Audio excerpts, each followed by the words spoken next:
So we recently had the ice storm come through, and with it, rolling power outages here in Texas. Lots of lines broke, lots of people were without water and electricity for a lengthy period of time. And so I have been going around fixing water lines and getting water restored in people's houses.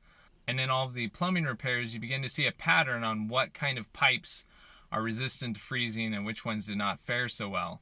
So you'll see a kind of a montage of different houses I was in. I didn't record all of them, but these are just some of the clips from the houses that I went to. Yeah, let's look at what Texas plumbing looks like after an ice storm.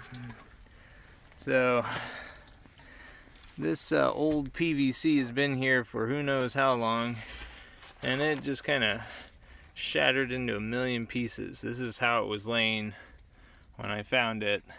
So yeah, now all we got to do is just dig around this a little bit, and then we'll be able to connect our PVC and then connect our PEX. So this is on the other side where it was broken. I just couldn't see.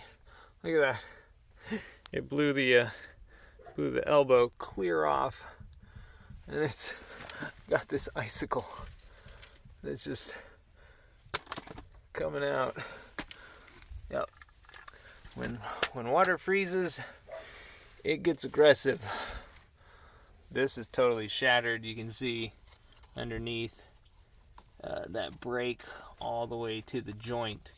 So that's all going to need to be taken out. So here is a prime example why plumbers like Uponor expansion type fittings much more than PEX B.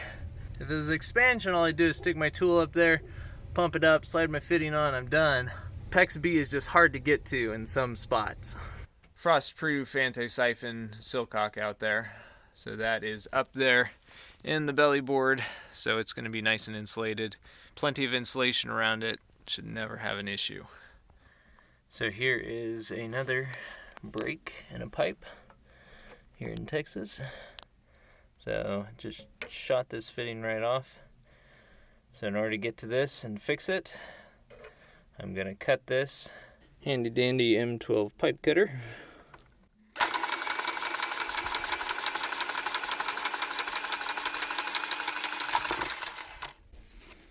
Alright, let's take a look. When they first put it in, I mean, especially since it blew off of there, they might not have inserted it all the way, and maybe there's a buildup of flux here.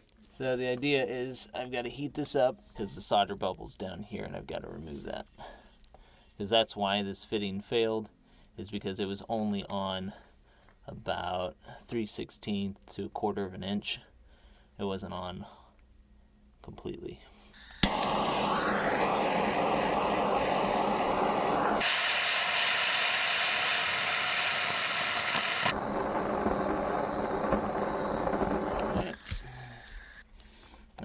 Now that the solder has been melted, should be able to clean it up and fit a new elbow on there.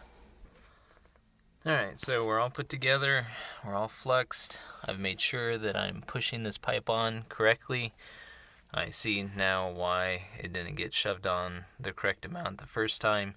It's because this pipe moves, so I had to wedge a little shim in there in order to push it in all the way. However, as you can see, I've got a lot of flammable material around this. So, got my handy dandy fire extinguisher here if needed, and also some wet rags. So, be prepared. So everything's kind of cold right now. I want everything to warm up.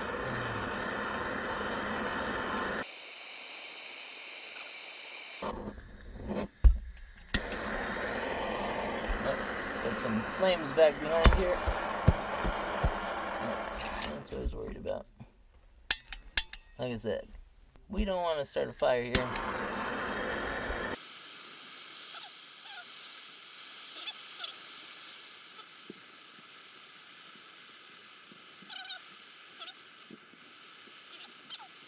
Yeah, I did not want to take. I was trying to be cautious because of all this flammable stuff up here, but I ended up taking too long. Oh, but I'll show you where I'm where I'm working, and you might have a little mercy on me. So I'm underneath this furnace here, down in this little crawl space, back up in there. So there's not a whole lot of room.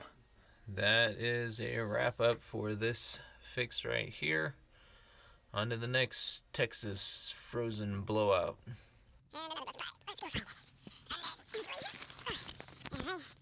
Right there.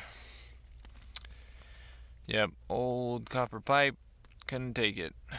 Completely uncovered underneath this house, running to an outdoor spigot, I believe. The plan right now is to go over there and put a cap on it. Place would make a great haunted house. Lots of spider webs. They got a lot of issues. That's all gonna need to be taken care of some other day. Alright, so had to cut off what I was soldering because it just wasn't gonna work. I didn't clean it back far enough. This thing's coated in concrete. Trying to take the easy way. Taking the easy way doesn't work. Okay, you gotta do what you gotta do to prep properly. Prepping is about 90% of having a good joint.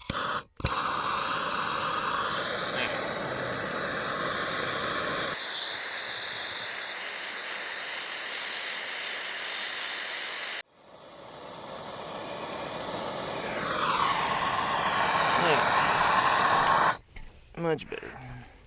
And having heat. My other propane torch, not as good as MAP. So I'm over here at this little RV, and back here at the propane gas water heater. And when they turn on the water from the freeze, it's just pouring out underneath. So we're gonna pull this out and take a look and see what's broken on the inside. So this is the water tank from the inside. You can see it's totally busted and just pouring out water. So in this house, all the CPVC throughout it, to every single fixture within the house, the CPVC again is totally destroyed. Most of it was not insulated, but the house itself froze inside because there's no electricity. So what we're doing is we're taking the main line that's coming up here, and we're just going to PEX, and we're coming up inside to the water heater, which just fortunately happens to be at this corner. So we're bringing up PEX through the base there, coming out with 1/2 inch for just water line so we can hook up a washing machine. Then that's going up in to the top, then hot line coming down, and it's going just straight to a spigot again for the washing machine or to dump into buckets we're using inside. So that's the temporary fix right now while everything else gets fixed later. So here we are at another house, and all of the PVC has cracked. You can see there, and that's how it is all the way down the line. You can see it's just cracked. So I'm gonna replace it and see what else might spring up. Okay, so we replaced everything that was broken with PEX. So we've got PEX coming from the line that was coming up from the ground over, and then it drops down to 1/2 inch PVC, and it goes over, and there's just a bunch of T's on it. T's on it to take to PVC. So lots of adapters going all the way down. And then the hot line was broken here, so we spliced it with some more CPVC, which thankfully we had some. So enough to fix that hot water line right there. More copper pipes that bit the dust.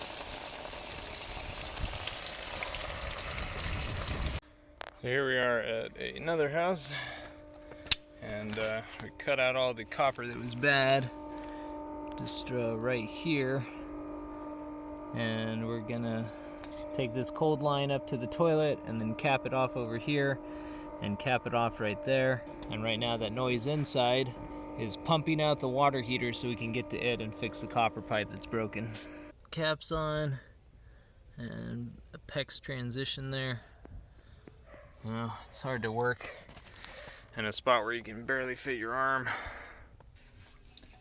So the pipe burst here behind the wall.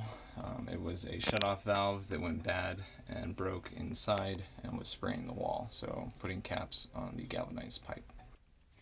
So that's a bunch of clips from different houses, and as you can see, the majority of breaks were PVC, CPVC, or copper. PEX A, PEX B, and Quest, I didn't actually see any breaks in those lines, and galvanized pipe had leaks at joints, but besides that, galvanized, didn't burst. And most of the time it was just really old rusted joints where they would start leaking. So the copper and rigid plastics just can't handle expansion and contraction. If you do use them to run your water, you got to make sure that they're fully insulated.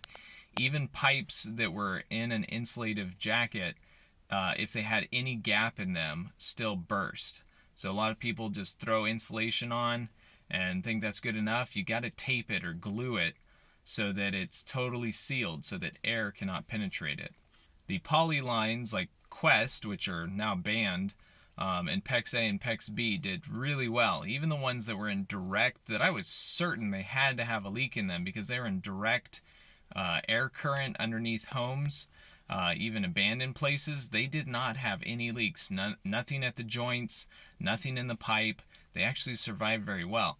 Now, PEX A and PEX B can still break from freezing, but even the -2 degrees that we saw didn't seem to have any kind of issues. So as people are repiping their homes, it's really critical that you make sure and insulate the pipes and keep them protected from the wind chill and from those temperatures. And I would highly recommend that you don't go back with CPVC. It's really cheap to buy, but it just cannot handle freezing.